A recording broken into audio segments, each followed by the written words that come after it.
Muy buenas tardes, tengan todos ustedes. Muchas gracias por acompañarnos en esta mesa redonda. En esta tarde, la mesa redonda, el tema principal es el supercómputo y tenemos el honor de contar con dos expertos a nivel nacional en el supercómputo. Uno de ellos es el doctor Jaime Clapp, estudió física en la Facultad de Ciencias de la UNAM, una maestría en la Universidad de Cambridge, un doctorado en la Universidad de Oxford, Inglaterra, y postdoctorados en Los Álamos National Laboratory, Nuevo México, y la Universidad de Florida, en Estados Unidos. Ha publicado en revistas de alta prestigio internacional, 12 artículos de revisión, más de 150 artículos en revistas arbitradas indexadas, 19 libros y 42 capítulos en libros. Es fundador y desde 1985 jefe del Grupo de Dinámica de Fluidos Computacional del Instituto Nacional de Investigaciones Nucleares. Es cofundador de Simvestab Abacus, Laboratorio de Matemáticas Aplicadas y Cómputo de Alto Rendimiento. Aparte de premios menores, recibió el Premio Estatal de Ciencia y Tecnología, COMECIT. Es investigador nivel 3 del SNI. Además es responsable por México del proyecto ENERCICO, a través del cual se desarrolló un simulador de yacimientos fracturados que Pemex planea adoptar como parte de su sistema de producción de hidrocarburos. Le damos la bienvenida al doctor Jaime Clapp. También tenemos el honor de contar con la presencia del doctor Isidro Glitter. Recibió el grado de doctor en matemáticas por la Universidad de Waterloo en Canadá y el grado de maestro en ciencias en matemáticas por el Instituto Tecnológico de Massachusetts en Estados Unidos. Hizo sus estudios de licenciatura en matemáticas en la Universidad Nacional Autónoma de México. Recibió la beca postdoctoral Alexander von Humboldt en el Instituto de Investigación en Matemáticas Discretas de la Universidad de Bonn en Alemania y la beca europea Alexander von Humboldt en la Universidad de Grenoble en Francia. Es investigador del Departamento de Matemáticas del Centro de Investigación y Estudios Avanzados Simvestab. Fue jefe del Departamento de Matemáticas durante 8 años y presidente de la Sociedad Matemática Mexicana. Además es miembro de la Academia Mexicana de Ciencias y del Sistema Nacional de Investigadores. También es miembro del Comité Técnico Académico de la Red Mexicana de Supercómputo, Red MEXU, vicepresidente de Servicios de Cómputo Avanzado para América Latina y el Caribe, representante de México en the Iberian American High Performance Computer Network, representante del Simvestab en el proyecto europeo Horizonte 2020, en el CICO Supercomputing and Energy for Mexico, representante de México en el proyecto europeo Network for Supporting the Coordination of High Performance Computing Research between Europe and Latin America. Encabezó el proyecto Abacus, un espacio nacional de ciencia y tecnología de clase mundial especializado en matemáticas aplicadas y cómputo de alto rendimiento, y actualmente dirige el Laboratorio de Matemática Aplicada y Cómputo de Alto Rendimiento del Simvestab. Le damos la bienvenida al doctor Isidoro Glitter. Gracias. Y su servidor, que va a fungir como moderador de la mesa redonda, José Juan González Avilés, profesor de tiempo completo en la Escuela Nacional de Estudios Superiores aquí en el campus de la UNAM, y mis líneas de investigación se basan principalmente en el desarrollo de códigos numéricos para estudiar fenómenos en el Sol que utilizan la infraestructura del cómputo de alto rendimiento, del supercómputo. Para comenzar, vamos a tener presentaciones por parte de los dos invitados, con los cuales les dejo, y después vamos a tener una serie de preguntas que van a abrir una discusión sobre el tema de supercómputo, particularmente en México. Los dejo con los invitados.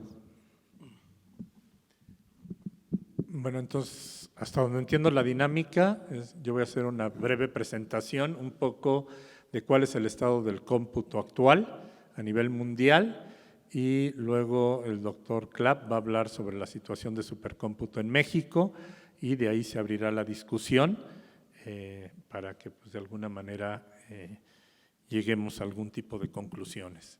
Entonces voy a empezar, si me pueden poner la que sigue, por favor.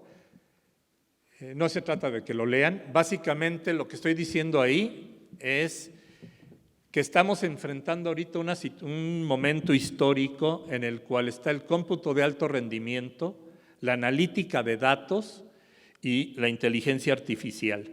Y cada una de estas tiene requerimientos computacionales muy fuertes y además estamos dándonos cuenta que tienen implicaciones tremendas a todos los niveles del quehacer humano, sobre todo a nivel científico, en la física, en la química, en la medicina. Dentro de poquito les voy a dar ejemplos de lo que estoy diciendo.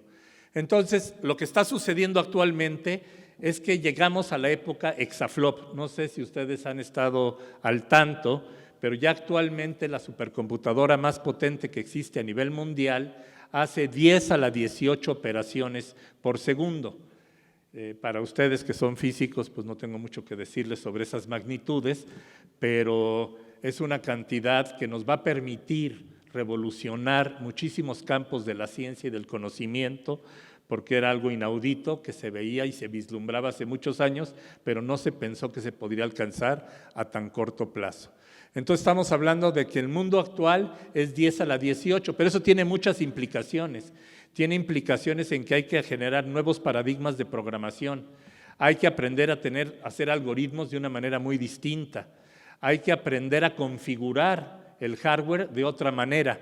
Y lo que arguyo yo en las láminas que siguen es que lo que está sucediendo, la siguiente por favor, es que las máquinas que vamos a ver, ustedes pueden si quieren más o menos ir leyendo lo que voy diciendo ahí, pero lo voy a ir platicando yo, van a ser reconfigurables. O sea, hay una tendencia a que estos tres vertientes se unan en una sola, que las máquinas que vienen en el futuro, y no muy lejano, a mediano plazo, van a ser computadoras que no son específicamente para hacer simulación numérica, no son específicamente para hacer investigación, inteligencia artificial o analítica de datos, sino que lo que se busca es que estas computadoras o supercomputadoras sean capaces de lidiar en los tres campos. ¿Y cómo es que se piensa hacer? Que van a tener la capacidad de reconfigurarse en sí. Ellas mismas, en un momento determinado, van a tener un sistema de reconfiguración y ajustarse dependiendo la demanda que se le está haciendo a la computadora. La que sigue, por favor, es que como yo no puedo ver. Bueno, esto vuelve a ser lo mismo. A ver, aquí hay algo que hay que entender muy bien. Nosotros sabemos, bueno, por lo menos confío en que la mayoría de ustedes sabe, que ya el supercómputo o el cómputo de alto rendimiento se considera el tercer pilar para la investigación científica y la creatividad. ¿En qué sentido? Tenemos, como siempre, la parte teórica, clásicamente la parte de experimentación, pero ¿sí? Hoy día, si no tuviéramos las capacidades de cómputo que tenemos, pues estaríamos en problemas muy serios, porque el tipo de experimentación que requerimos sería impagable y además tremendamente peligrosa. Y entonces hemos llenado con estas simulaciones de muchísima precisión y de muchísima demanda computacional ese tercer pilar. Y ahora resulta que se han incorporado dos cosas más, que es, tenemos lo que se llama Big Data o una inundación de datos. Y les voy a poner unos ejemplos en un momento. O sea, todo lo que hacemos nos genera datos, y datos y datos. La biología estuvo estancada mucho tiempo porque generaba muchos datos, pero no tenían el poder de cómputo ni, de alguna manera, herramientas matemáticas suficientes para poderlo analizar. Y lo que sucedió es que al subir e incrementar la capacidad de cómputo, ahora es posible analizar esos datos y poder discernir el valor que tienen y conjeturar o resolver en base a ellos. Si ustedes piensan, hoy día estamos rodeados de sensores, todos son sensores, van por la ciudad y hay sensores en los semáforos, en las luces, abren la cajuela de su carro y antes los que podíamos arreglar un carro, pues ya no tenemos idea de lo que hay porque tienen más de 400, 500 sensores en su interior. Vivimos, nuestro cuerpo, para muchas de las enfermedades que tenemos están llenas de sensores.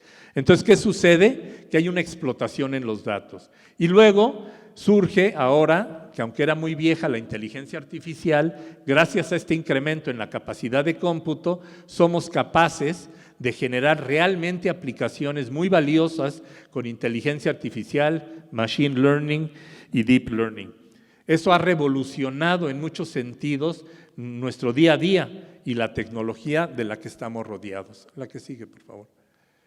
Bueno, esto sigue siendo más o menos una discusión de lo mismo, no me quiero detener porque prometimos acotarnos en el tiempo. Entonces, la que sigue, quiero llegar a los aquí. Vamos a ver unas características. La primera, por favor. La que sigue. Este es un ejemplo de una simulación numérica. Este es un trabajo que es ¿Le pueden subir al volumen del video, por favor?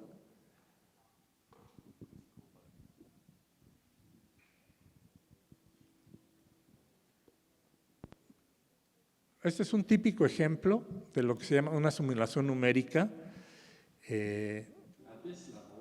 Luego les explico.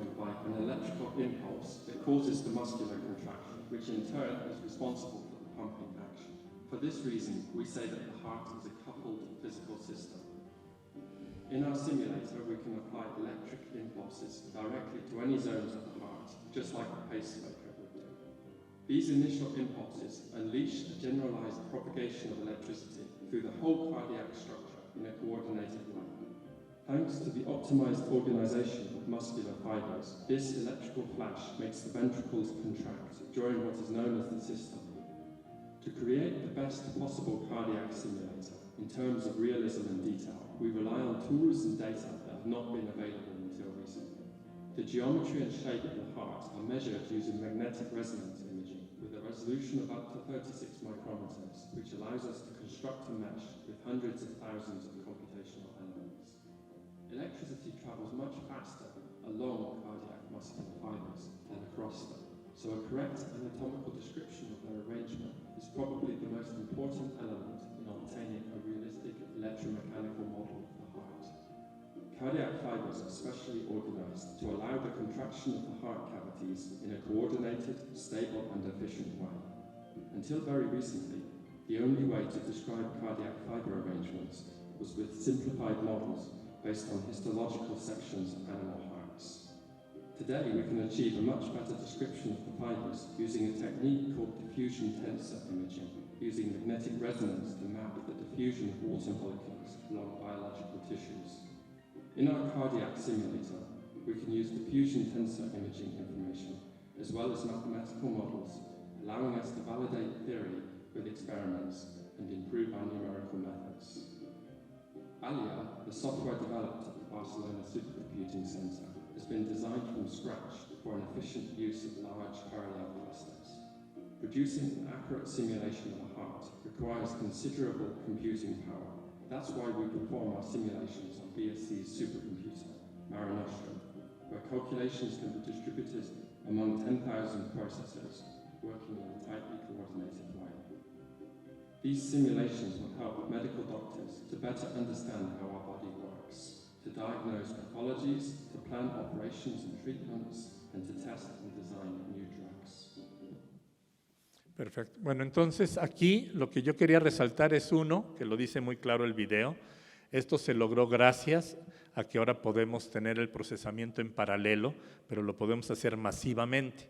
Esto se hizo con máquinas que estaban en el orden de 10 a la 15 operaciones por segundo. Se está pensando y se tiene programado que con las nuevas supercomputadoras que van a 10 a la 18 operaciones por segundo, vamos a tener un modelo equivalente, pero del cerebro humano. Ese es exactamente uno de los proyectos más importantes en los cuales se ha justificado la introducción de estas nuevas supercomputadoras. La que sigue, por favor. Ahora vamos a ver en términos de inteligencia artificial. Lo más seguro es que han visto este video, si no, pues creo que vale la pena.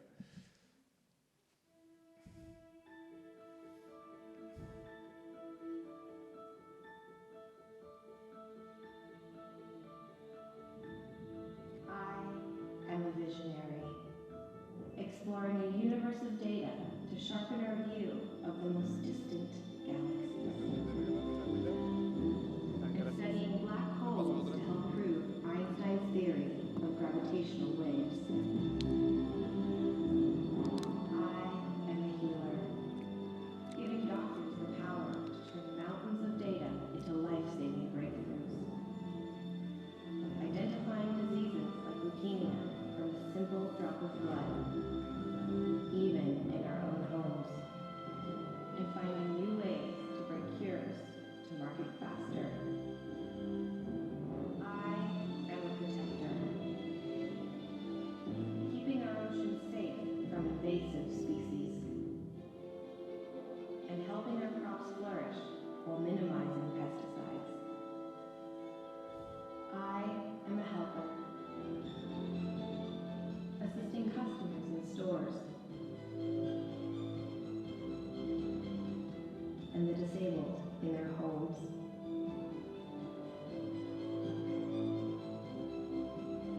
I am a navigator, mapping our world 1 millimeter at a time, and making even the largest self-driving vehicles safer for the long haul. I am a creator, learning to paint from the masters and applying their styles to create original works of art. I am a teacher, analyzing 500,000 player moves every game to identify strengths and weaknesses, and a learner, discovering new strategies for complex games. I am even the composer of the music you're hearing.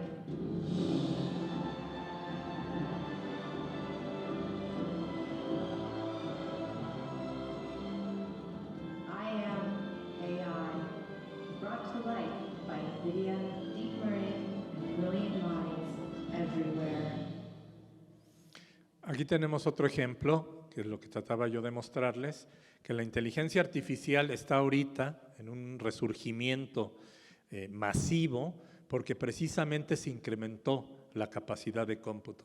Nada de lo que vimos aquí tendría sentido si no hubiera detrás la capacidad de supercómputo que tenemos hoy día. Esto ha permitido que este tipo de aplicaciones y muchas otras que son muy trascendentes para los seres humanos, sean realizables. Y el último que les quiero presentar, que también es breve, el que sigue, por favor. No, ese no, ese ya lo vimos, Big Data. The time of spreadsheets is over. A Google search, a passport scan, a barcode reading in a supermarket, your online shopping history, an EKG reading, CCTV footage, a photo of a sandwich, a voice message, a tweet. All of these contain data that can be collected, analyzed, and monetized. Supercomputers and algorithms allow us to make sense of increasingly larger amounts of information in real time. In less than 10 years, CPUs are expected to reach the processing power of the human brain. A survey done by the Global Agenda Council on the future of software and society shows that people expect artificial intelligence machines to be part of a company's board of directors by 2016. There is a good chance that in 15 years, your job is going to be performed by computers, since decisions once based on experience and intuition will be made through machine analysis of massive amounts of data. Think about a vehicle that is able to read its environment and react accordingly, much like a human driver, but also analysing other sources of information that will make the trip safer, faster, and more efficient. Analysing vast amounts of medical data from different locations and demographics will allow to determine which conditions improve the effectiveness of certain treatments and which don't. Big data analysis will reveal patterns and connections that will vastly improve most human activities. But it will also create very detailed profiles for all of us, including information that we'd rather keep private. Will big data make privacy obsolete, or will it bring transparency, accountability, and progress? Listo. Bueno, entonces estos son exactamente 3 ejemplos de lo que hablaba yo al principio: el cómputo de alto rendimiento, inteligencia artificial y Big Data. Y estos, de alguna manera, cuando los veíamos hace unos años por separado, cada uno jala por requerimientos computacionales diferentes. ¿Qué ha hecho esto? Yo voy a terminar porque el tiempo es corto y empezamos tarde y yo quiero que aquí el doctor Clapp tenga suficiente tiempo para exponer.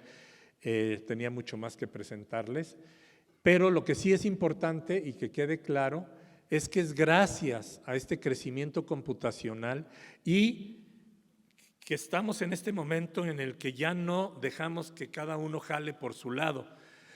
Si ustedes piensan lo que cada una de estas disciplinas exige, computacionalmente es diferente, en términos de almacenamiento es diferente, en términos de velocidad de comunicación es diferente.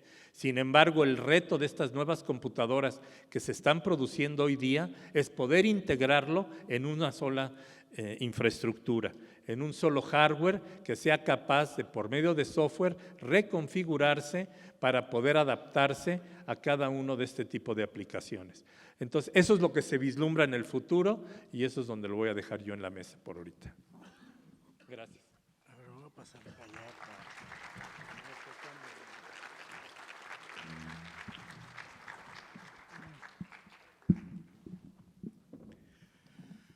A ver, ¿pueden poner la otra presentación?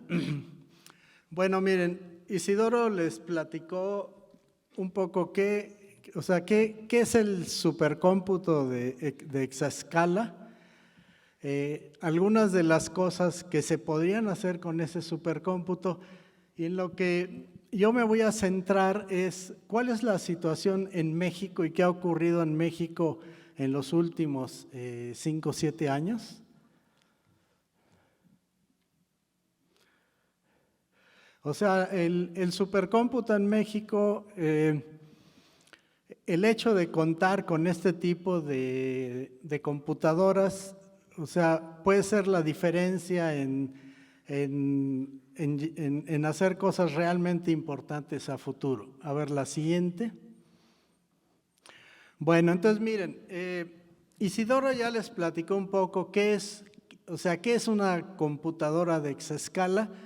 Una computadora de exaescala, o sea, un exaflop son 1000 petaflop. Ahora voy a mencionar brevemente algunos proyectos. Por ejemplo, el único que en realidad voy a mencionar de México es el que ya mencionó Isidoro, Sinvestav Abacus. Esta computadora tiene 0.45 petaflops, entró a operar en el 2015. Después, la computadora más grande del mundo, llamada Frontier, tiene 1.2 exaflop, o sea, ya es una computadora de exaescala. Después, la número 3 del mundo, que de hecho yo tengo acceso a ella, tiene 1/3 de exaflop. Después, yo tengo varios proyectos con el Centro de Supercómputo de Barcelona. Ellos acaban de entrar a operar la Mare Nostrum 5, que tiene 0.2 exaflop, y después ya hacia el futuro Alemania anda ya montando una computadora de 1 exaflop, y increíblemente para temas de inteligencia artificial, pues un país como Israel está montando una computadora de 8 exaflops. A ver, la que sigue. Ahora, ¿cuál es? A ver. Ahora, para entender un poco qué es lo que ha pasado en México, miren, aquí están algunos detalles de la computadora Abacus. O sea, esta es una computadora con 9000 núcleos, se encuentra ahí en la carretera México-Toluca, tiene 100 GPUs, está enfriada por agua. Ahora, ¿qué era lo que nosotros esperábamos de esta computadora? O sea, realmente esperábamos crecerla por el 2018 a 2020 a quizás, no sé, entre 3 a 5 petaflops. Por otro lado, bueno, algo que es importante mencionar es que realmente no ha habido inversión en México en supercómputo desde el 2015. Y no nada más, digamos, en Abacus, sino que hay otros centros como el IPICIT, la UAM, la UNAM, el Sinvestav, y pues todo el mundo tenía planes, pero la realidad es que Lo único que se ha adquirido son, digamos, sistemas limitados de cómputo. La que sigue. Bueno, este es el edificio, un edificio muy bonito, diseñado por un escultor, Sebastián. La que sigue. Esto es el centro de cómputo por adentro. La que sigue. Bueno, bien, algo interesante es que cuando entró a operar esta computadora en el año 2015 estaba en el lugar 255 de una lista que se llama Top 500, que tiene las 500 computadoras más grandes del mundo. La que sigue. Bueno, entonces miren, esta es la computadora número 1, que se llama Frontier. Es una computadora basada en GPUs, o sea, hoy en día, bueno, mi opinión es que los GPUs son mucho más eficientes para cálculo numérico que los procesadores normales, y esta computadora pues tiene 1.1 exaflop y tiene, como dice, ahí lo dice, 8 millones de núcleos. A ver, la que sigue. Bueno, aquí no se ve muy bien, pero estas son las 5 computadoras más grandes del mundo. La número 1 es esta Frontier con 1.2 petaflops, que está basada en GPUs AMD. La segunda es una japonesa. La tercera es una Lumi que tiene como 1/3 de petaflop, y después ya hay otras computadoras. A ver, la que sigue. Bueno, aquí es, fíjense, arriba a la izquierda está esta, la Frontier, la de en medio es Lumi, que esta computadora se encuentra en Finlandia. Ahora, si uno, por ejemplo, hay un proyecto que ahorita les voy a mencionar que estoy haciendo allá en Lumi, uno de los problemas es que se genera una cantidad inmensa de información. Entonces, para poderla procesar, hace falta sistemas muy potentes de visualización, y lo que ven ahí abajo a la izquierda es el sistema de visualización de Lumi. Y aquí a la derecha hay un proyecto que les voy a mencionar muy brevemente que lo hice con el Centro de Supercómputo de Barcelona. Ellos tienen una computadora Mare Nostrum 5 que acaba de entrar a operar con 200 petaflops. La que sigue. Bueno, bien, las siguientes 2 láminas realmente no se ven, pero les voy a platicar lo que ahí se muestra. Miren, hice una lista de qué computadoras había en esta lista de las 500 más grandes del mundo en noviembre de 2015. La única que aparecía era esta de Simvestab Abacus, y habían 3, 4 computadoras, o creo que son 3, de un centro de supercómputo en Brasil. O sea, básicamente había Brasil y una computadora en México. La que sigue. Ahora, si vemos la lista más reciente de junio del 2023, prácticamente ya no aparecen centros de cómputo, digamos, latinoamericanos ni sudamericanos. O sea que realmente no nada más ha habido poca, o sea, más bien yo diría nula inversión en supercómputo en México, sino tampoco en Sudamérica. A ver, la que sigue. Bueno, bien, esta es una gráfica interesante. Ya es un poco vieja, alguien de la UNAM me la dio hace tiempo. Entonces, miren, esto muestra la evolución del supercómputo. Digamos, la línea de arriba son las computadoras más grandes del mundo, y la línea, digamos, las 3 líneas de abajo son las computadoras más grandes de México. Entonces, si ustedes observan, algo que es interesante es que del lado izquierdo, por ejemplo, las más grandes andaban en 1 y las mexicanas en 0.01. Del lado de la derecha tienen de 10,000 contra 100.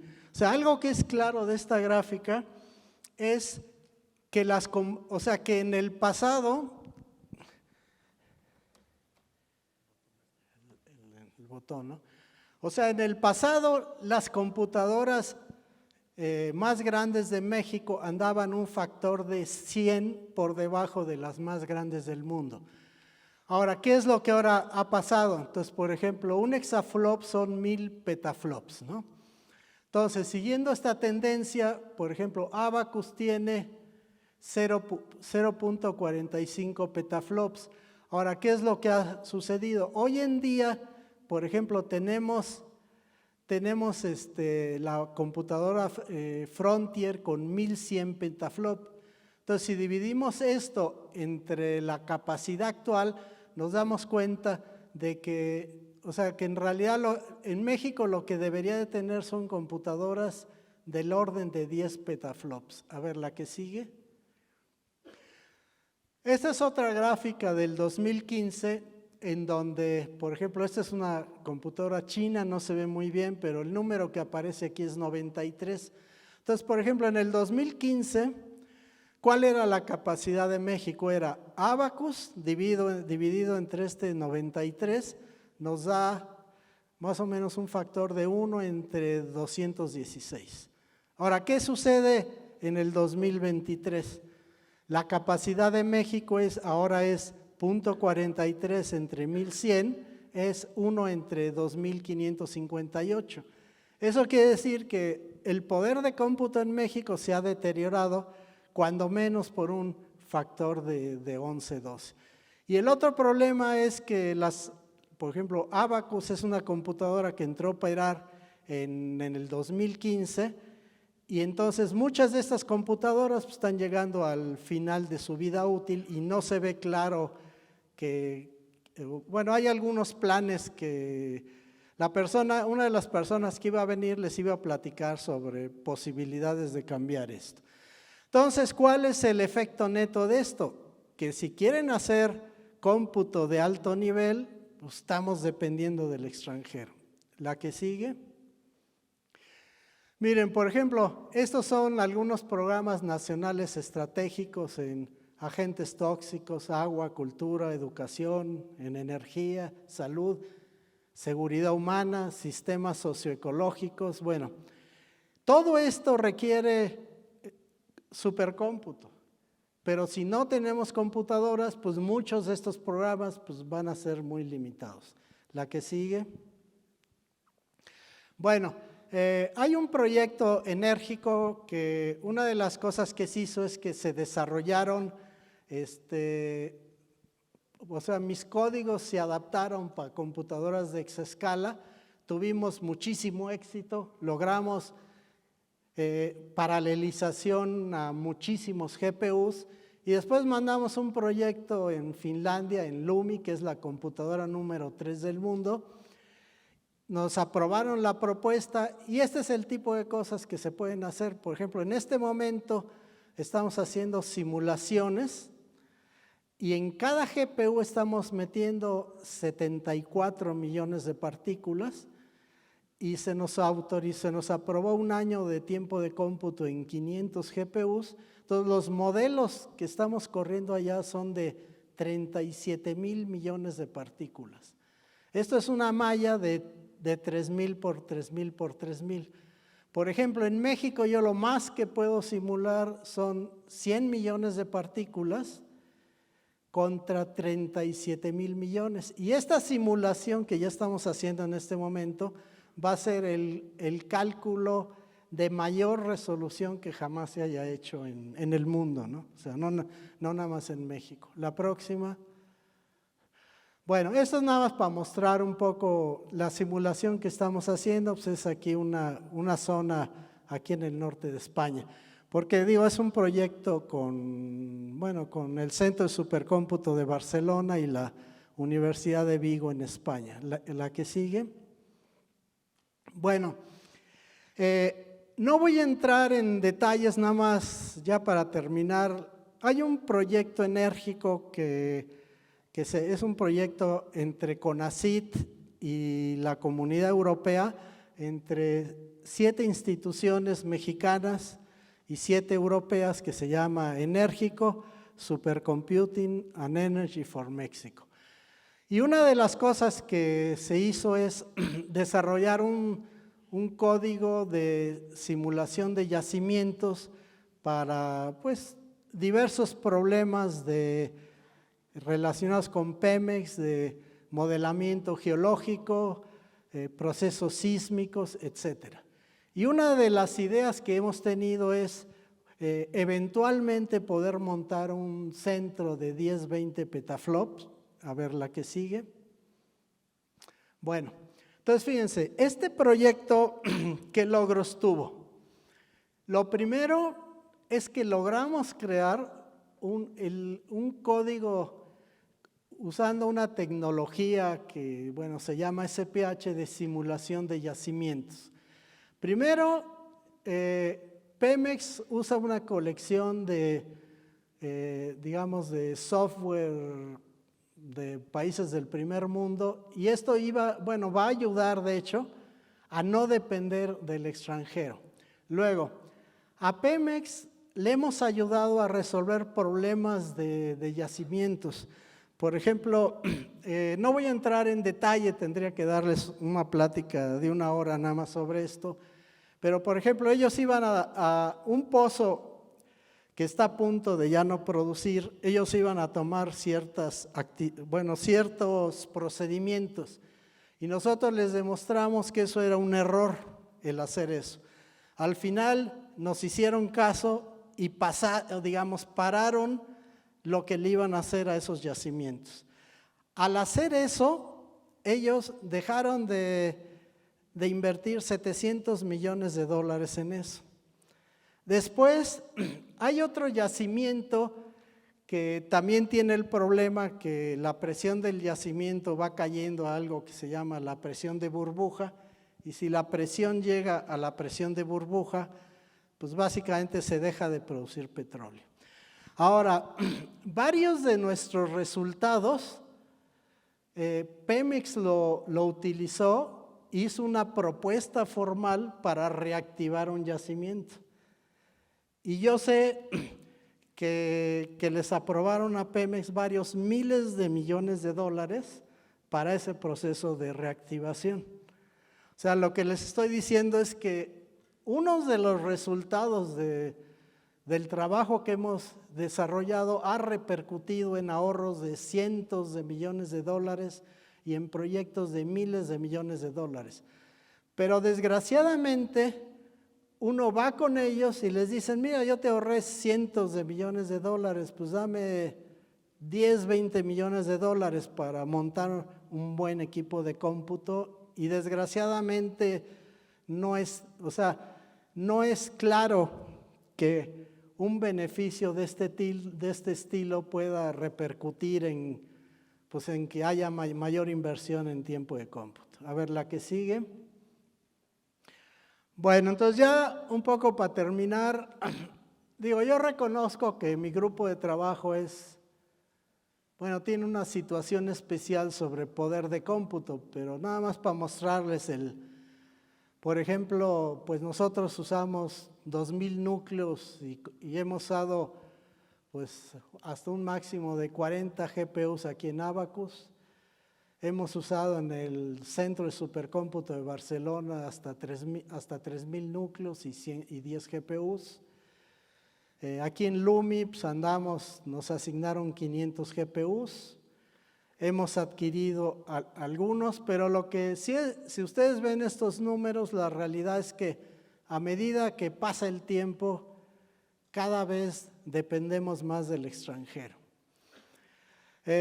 Finalmente, podría yo mencionar que para fines de este año o el próximo, por ejemplo, Israel está montando una computadora de 8 exaflop y Alemania otra. Y entonces, realmente estos países, Europa, Estados Unidos, se están preparando para el futuro.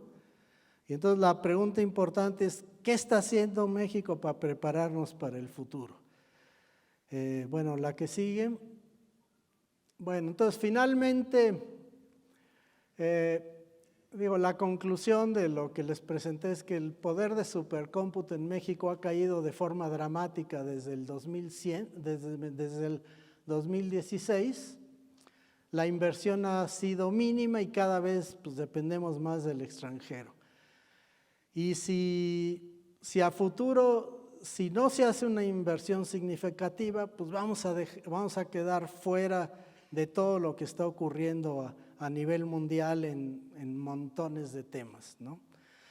Y finalmente, o sea, si ustedes ven, por ejemplo, los beneficios que Pemex ha recibido de los proyectos, o sea, realmente esos beneficios son despreciables con respecto a la inversión que hace falta.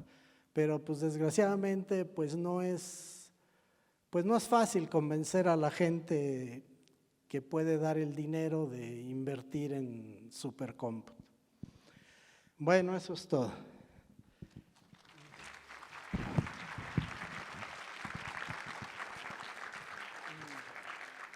Si me permiten un momentito, voy a hacer una actualización a tus… ya ahorita se anunció hace poquito, para beneficio de Latinoamérica, Argentina, que se supone que es un país que está en una terrible crisis económica, acaba de invertir e inaugurar una máquina de 17 petaflops, o sea, 17 petaflops, para uso de toda la comunidad científica y meteorológica y demás, que de hecho nos incluye a los latinoamericanos. Entonces aquí la pregunta que es de interés desde mi punto de vista es, no sé si tiene que ver con por qué no se ha invertido, sino tendríamos que preguntarnos realmente qué tipo de supercómputo queremos en México.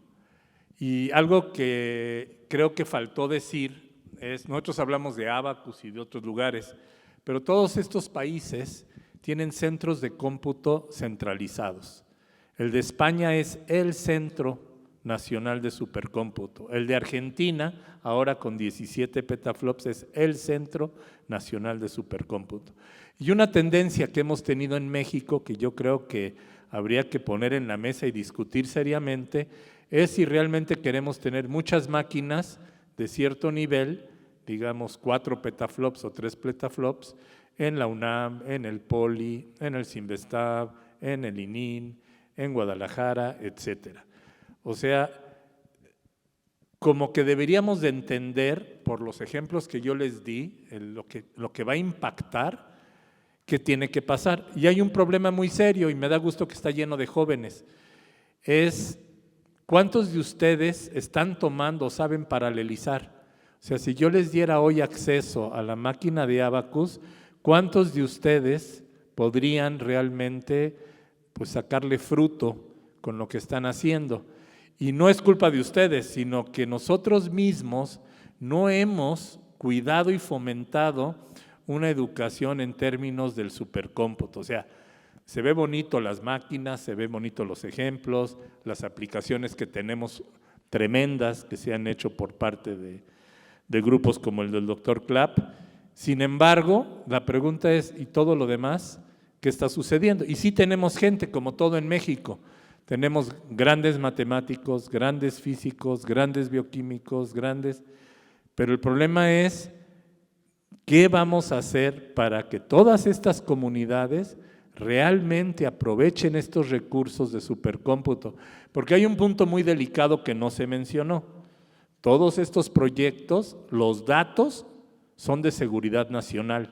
Nosotros juntamos datos para campos eólicos y si esos datos se van a la nube o se van al extranjero, les estamos abriendo la posibilidad de que toda esa información sea secuestrada de nuestro país y lo utilicen otras empresas o países en contra nuestra. Entonces, todo lo de Pemex es muy sensible.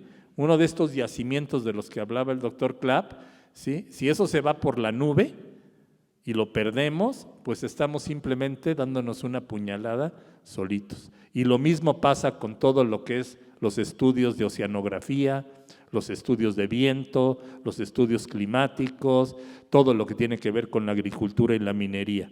Entonces aquí hay un problema muy serio.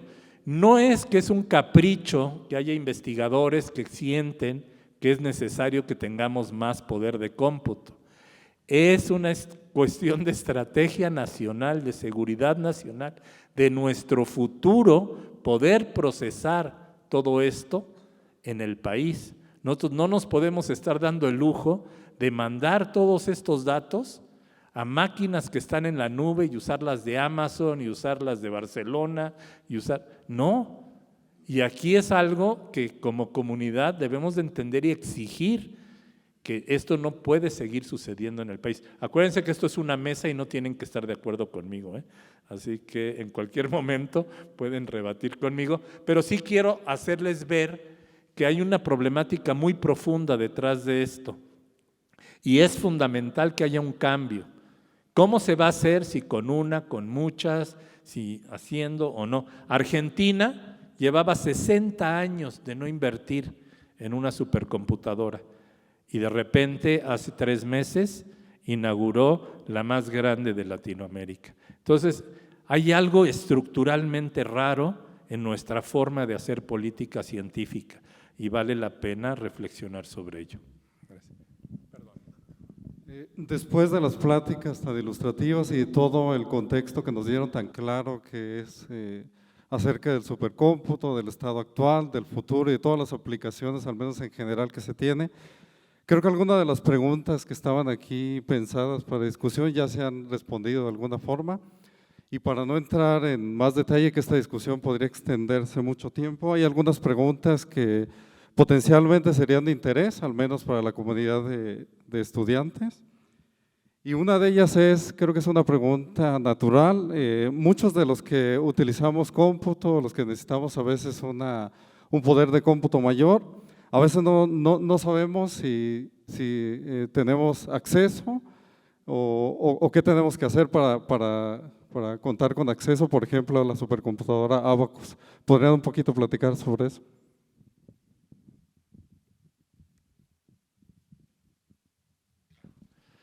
Sí, bueno, a ver, lástima que no vino la representante de CONACYT. Hay ahorita en ciernes algo que se llama la Red ATO, en la que se van a poner todas las infraestructuras de supercómputo del país en red y va a haber tickets para que los distintos investigadores o estudiantes puedan acceder según sus requerimientos a la máquina requerida.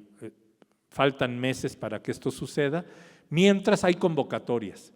Normalmente cada una de las infraestructuras de supercómputo del país abre una convocatoria y esa convocatoria pasa por un comité, se revisan los proyectos, se analiza si lo que están pidiendo de recurso computacional es adecuado, se les pide que hagan unas pruebas para ver si realmente su programa funciona y si es así, se abre la llave para que tengan acceso.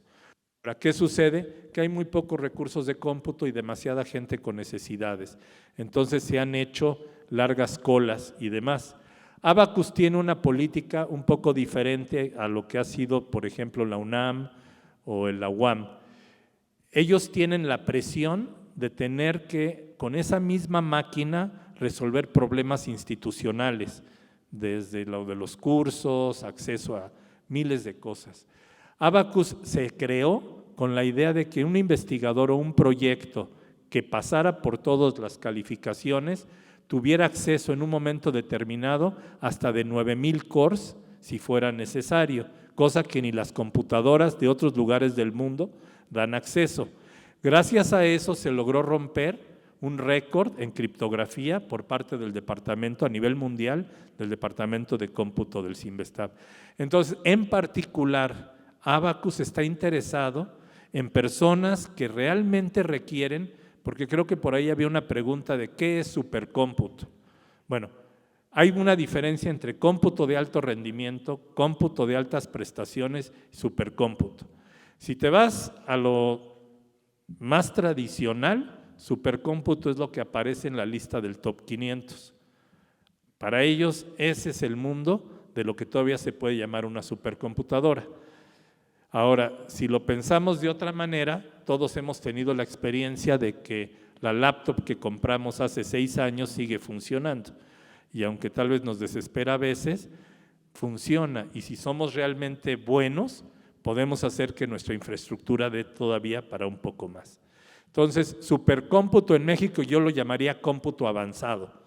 Es la posibilidad de hacer paralelización masiva, algoritmos que realmente utilicen, digamos, 9,000 procesadores simultáneamente, con la memoria requerida y demás, y luego, si esas cosas funcionan y es una investigación científica, poderlo llevar tal vez a máquinas más grandes, o si es sensible por los datos que maneja, pues mantenerse ahí.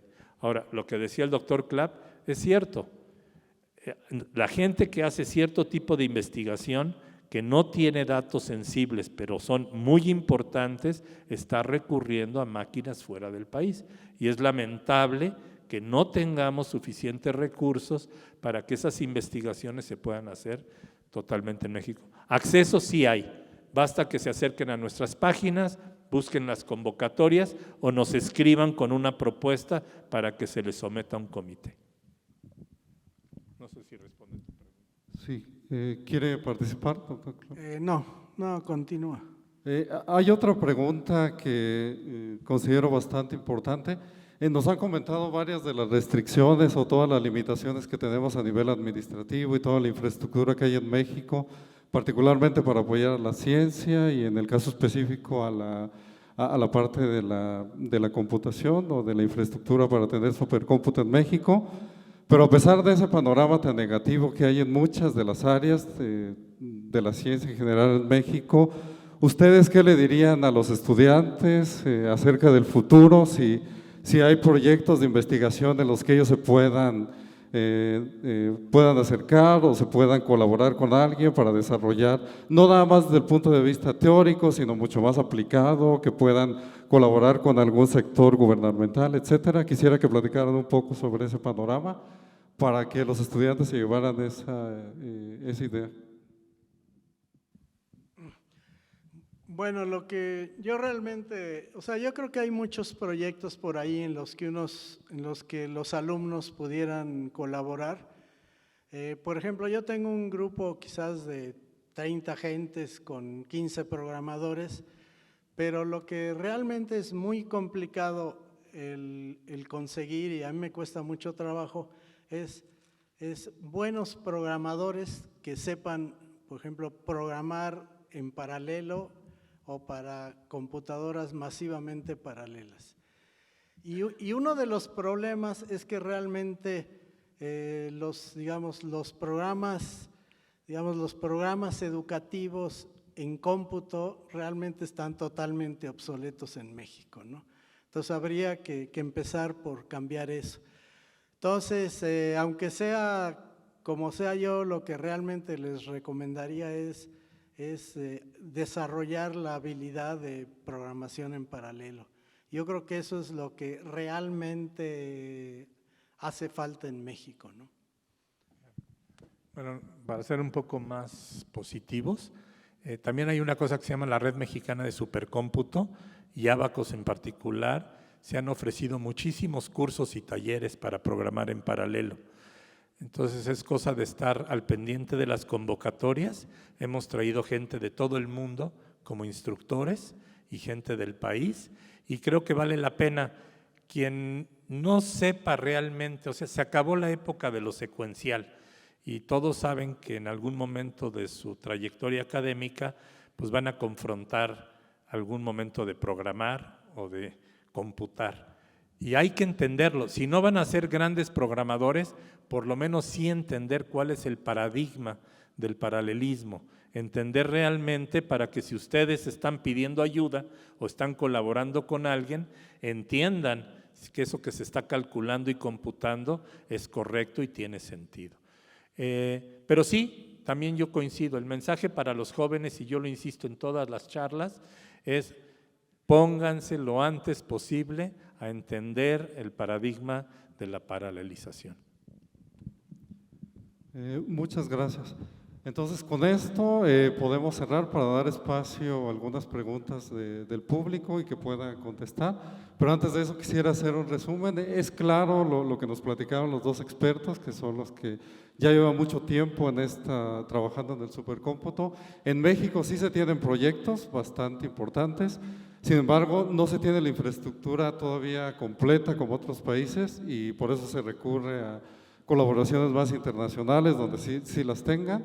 Se tiene también la capacidad humana para poder desarrollar proyectos interesantes y de alto nivel que compitan a nivel internacional y que eso haga que México cada vez tenga necesidad de supercómputo y que probablemente en un futuro sí se tenga bueno, los recursos o las intenciones de los que encabezan todos esos proyectos para poder tener lo necesario y podamos desarrollar muchas de las áreas de la ciencia aquí en México. También, como lo platicaron nuestros panelistas, para los estudiantes que están interesados en la parte de supercómputo es fundamental que empiezan a aprender la programación, particularmente en este congreso de física, dependiendo de dónde estudien, a veces el enfoque es diferente, pero es muy importante que lo aprendan porque se van a dar cuenta que prácticamente en muchas de las áreas que van ustedes a estudiar o que se van a dedicar probablemente, van a necesitar de la computación, probablemente no a este nivel que lo mostraban aquí, porque estos son niveles muy avanzados, pero sí van a necesitar un nivel básico que potencialmente les va a dar para seguir y poder involucrarse en este tipo de proyectos importantes tanto para México como para nivel internacional. Entonces, no sé si alguien del público tenga alguna pregunta para los panelistas. Si la tienen, se pueden acercar, por favor, aquí, o no sé si hay alguien que les ponga el micrófono, pero sí acercarse aquí. Ya hay al menos 3 preguntas. Entonces, adelante.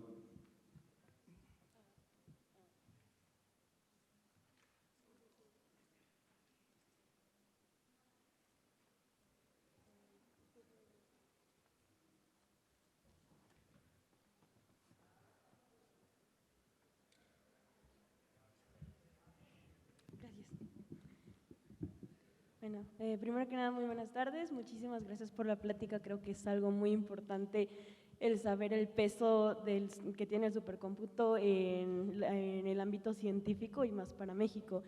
Bueno, tengo 2 preguntas cortas. La primera sería, ¿qué tipos de lenguaje es muy importante aprender? Tanto para, como ustedes comentaban, la programación en paralelo, como para pues, saber cómo usar adecuadamente la supercomputadora. Y segundo, ¿qué es lo que nosotros como científicos, ahora sí que desde nuestra trinchera, además de exigir ese apoyo para tener supercomputadoras necesarias en México, qué más podemos hacer al respecto? Bueno, mira, de lenguajes, pues sobre todo es C, o puede ser Python, o por ejemplo CUDA. Bueno, CUDA es para GPUs NVIDIA, o hay unas versiones para AMD, ¿no? O sea, básicamente eso sería, ¿no? Pues, bueno, sí, bueno, lo que pasa es que si ustedes tienen, no sé, por ejemplo, muchas computadoras, se divide el cálculo, digamos, si tienen, no sé, 200 nodos, la diferencia es que cada nodo o cada computadora separada hace un pedazo del cálculo y en algún momento hay que hacer que toda la computadora tenga toda la información. Entonces hay un protocolo que se llama MPI, que quiere decir Message Passing Interface, para mandar la información a toda la computadora, ¿no? De tu segunda pregunta, yo creo que es estar conscientes. Dices, ¿qué es lo que se puede hacer? Pues estar involucrados en proyectos que los pueden hacer desde cualquier nivel.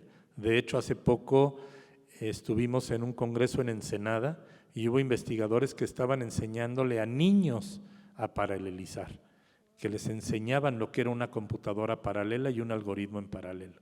Entonces, una es empezar a trabajar en ese tipo de cuestiones. Y eso solito lo que va a hacer es que la demanda que tengamos cada va a ser mayor.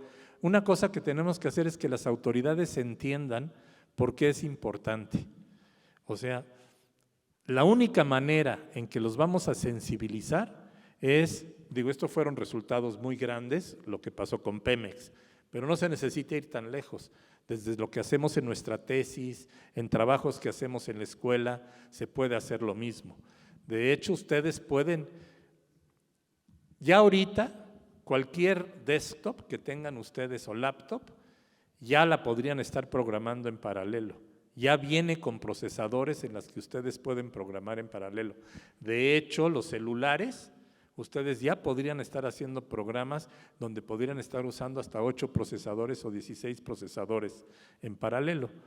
La pregunta es, ¿y por qué no lo estamos haciendo?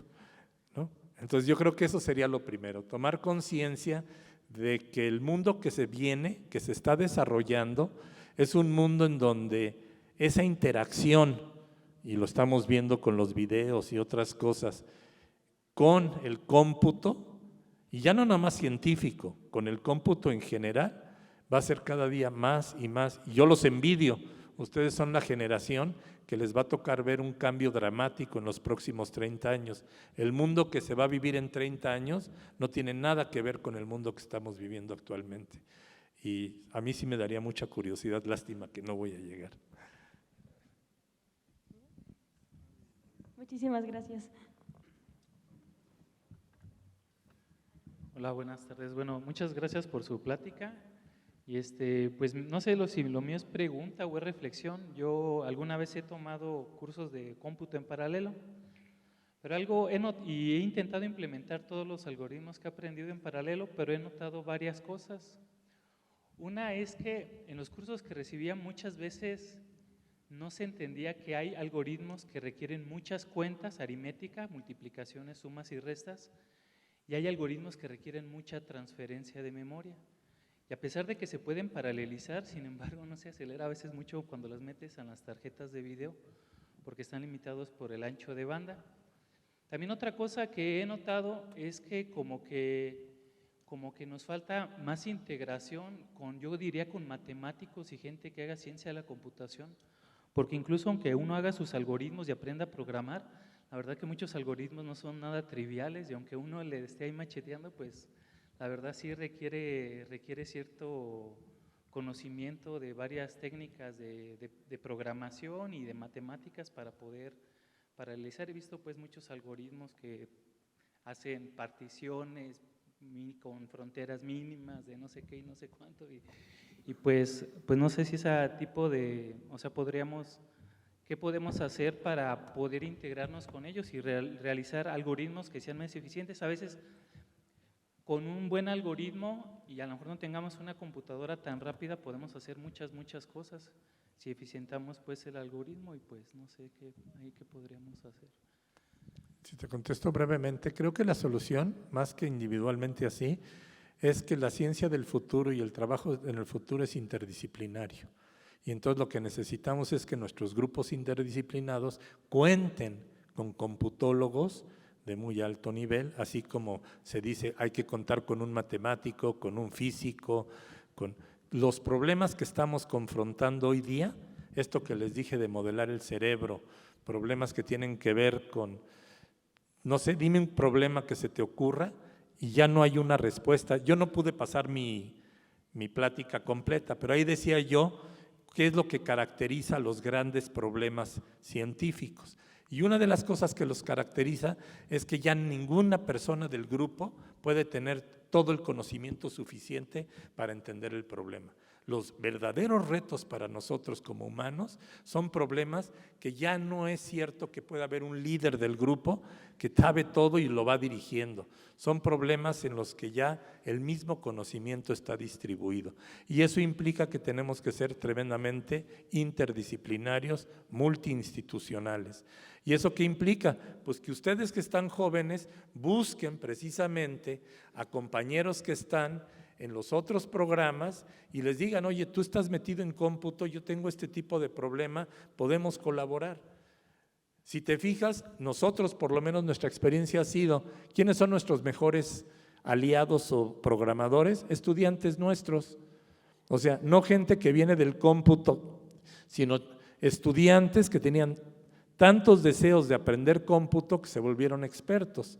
Pero eso no es lo eficiente, porque también hay muchísimos expertos. Entonces lo que tenemos que hacer es empezar a colaborar más entre los distintos grupos.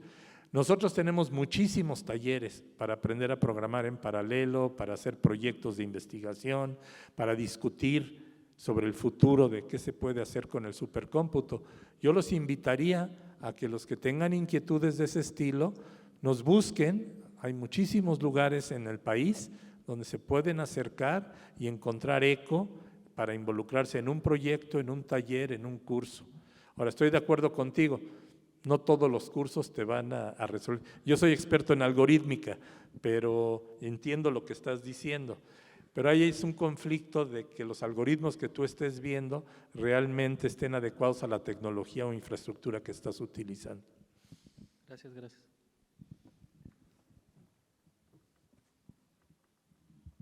Buenas tardes, gracias por la plática. Mi pregunta es más una pregunta sociopolítica. Usted habla acerca del enfoque que deberíamos tomar frente a centralizar el supercómputo en México como en otros países. Sin embargo, tenemos la gran incógnita, ¿cómo poder centralizar el supercómputo en un país donde nada está centralizado? Políticamente, culturalmente y socialmente, no hay un grupo en especial que sea unánime en México. ¿Cómo podríamos llegar a hacerlo si no tenemos nada unánime en este país?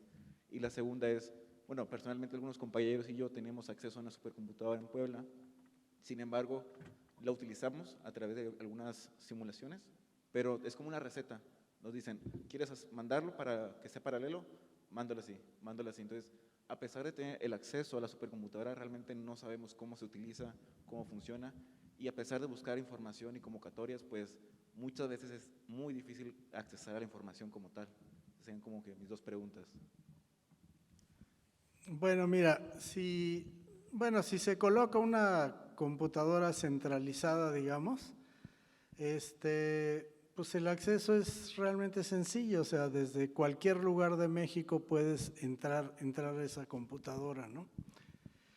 Y, o sea, yo realmente no veo tanto problema. Y la otra, pues, es pues tratar de buscar quién los puede asesorar o cómo acercarse, o no sé, a través de la sociedad esta de supercómputo. O sea, sí hay mecanismos para acercarse, ¿no? Sí, es que la pregunta va dirigida más a los intereses políticos y corporativos, los cuales nos deniegan la posibilidad de centralizar el supercómputo por el tema de inversiones, que son inversiones privadas mayormente, más no gubernamentales.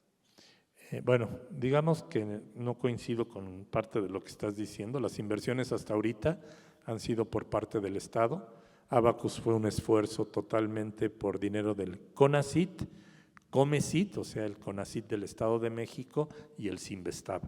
O sea, esos tres participaron. Y como eso, también parte de la máquina de Puebla, parte del IPICIT, parte del CICESE, donde están las grandes máquinas. No, yo creo que es una cuestión de que no sabemos, o sea, nos gusta como que sentir que tiene que ser nuestro. O sea, si tú analizas, realmente los argentinos lo pusieron en un centro de meteorología. Y los que lo usan realmente son físicos, son biólogos, son químicos, son metalúrgicos, etcétera. Pero la idea era que estuviera en un lugar en que ninguno de los otros grupos fortalecidos lo jalara y fuera realmente un bien común. El Laboratorio de Supercómputo de Brasil, tienen acceso todos los grupos de investigación de Brasil y hasta investigadores como nosotros de otros países. Entonces, creo que la ventaja, aquí la pregunta es, ¿qué le conviene a este país? ¿Tener 5, 10 máquinas de 5 petaflops o un esfuerzo como el que hizo Argentina a otro nivel y decir, tenemos centralizada una máquina de 25 petaflops para desarrollar tecnología, investigación, enseñanza? El centro de Barcelona en España, no sabes la cantidad de gente que forma a nivel de todas las ciencias y en cómputo. Tienen un departamento de cómputo. México, hacemos cómputo, pero no este estilo de cómputo. Tenemos luminarias de cómputo. Sin embargo, son en áreas muy específicas, más teóricas del cómputo. Entonces, nos faltan los ingenieros, nos faltan los computólogos, nos faltan los jóvenes que estén inquietos por utilizar este tipo de infraestructuras. Pero la pregunta que yo hacía, no creo que sea tan político-económica, aunque en el fondo tienes razón, es una cosa de políticas públicas. ¿Es el momento o no que México se decida por invertir de nuevo en una infraestructura que nos permita saltar al nivel mínimo que nos corresponde por el tipo de desarrollos que estamos haciendo? Yo creo que en México se justifica sin ningún problema una máquina. Si los argentinos tienen 17 petaflops, México podría tener fácilmente 25 petaflops y justificar perfectamente su uso. Vale, muchas gracias. Y además se generarían muchos cursos, seminarios. Sería un centro todo alrededor del que la gente podría acercarse, interactuar, como pasa en Francia, como pasa en Alemania, como pasa en Estados Unidos, como pasa en Brasil, como pasa en muchísimos países. Chile se ha convertido realmente a nivel latinoamericano en un gran centro de supercómputo. No tienen una máquina tan grande, pero tienen una institución que forma cientos de estudiantes por año. Vale, muchas gracias. ¿Nos queda tiempo para una última pregunta? Estaba el… Sí, adelante. Muchas gracias por la charla. No sé por qué me pareció un déjà vu con lo que ustedes me comentaban en algunas otras reuniones que he estado en alguna reunión con los físicos pensando en una sincrotrón y todas las necesidades que tenemos para lograr un sincrotrón o un equipo de neutrones que andamos por todas partes también utilizando el sincrotrón, o nos vamos a otra parte a usar el equipo de neutrones porque sencillamente no los tenemos en México y pues bueno, eso es la solución inmediata que buscamos como científicos.